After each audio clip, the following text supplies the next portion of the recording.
So most traders only look at the evaluation fee. So they see $97, $149, $199 and think that that's the cost of getting funded. That number is a lie.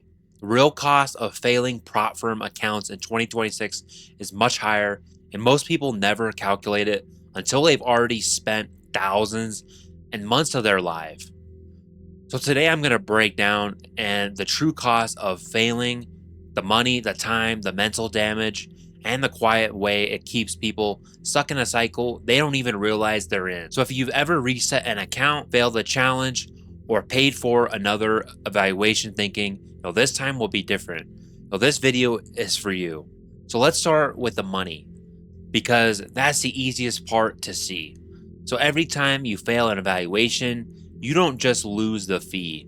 You lose the fee plus the reset fee, plus the next evaluation fee, plus the activation fee once you finally pass. And a lot of traders I talked to have spent 800 to 2 grand before they ever received a single payout.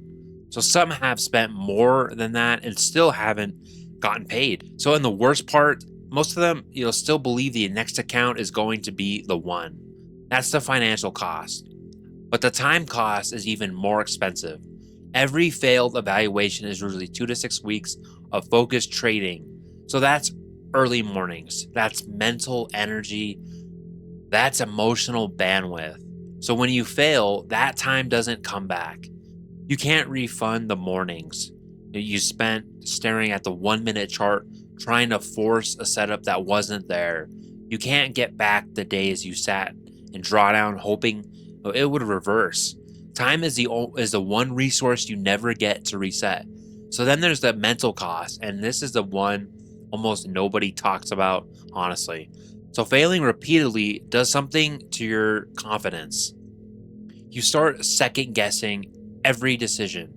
You start taking trades you normally wouldn't. You start sizing up because you feel like you need to make the money back faster. You start trading when you know you shouldn't. Just because the account is already open and the fee is already paid. So that's how the cycle continues. The more accounts you fail, the more pressure you put on the next one.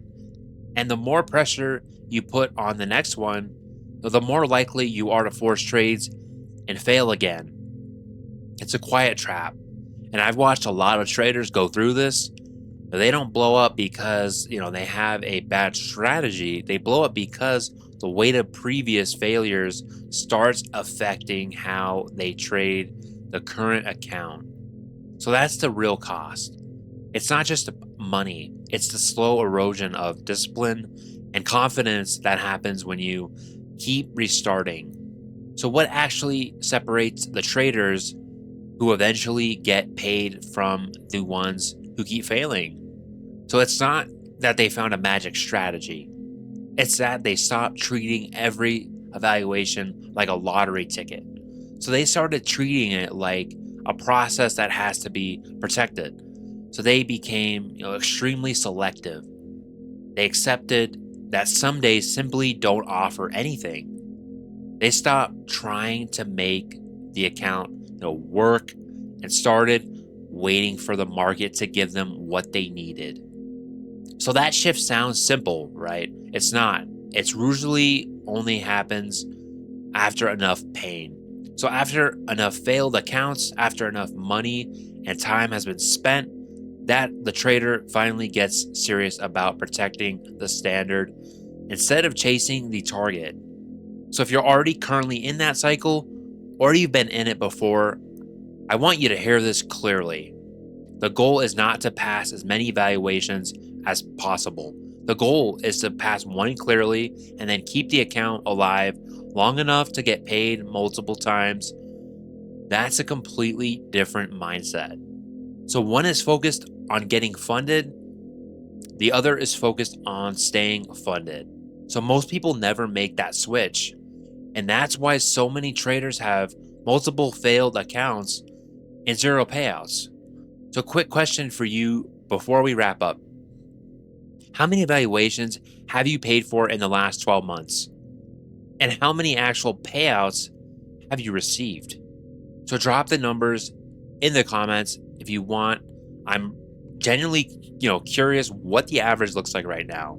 So if you're looking at prop firms and you want ones that I personally use and recommend, you could check out Bulenox.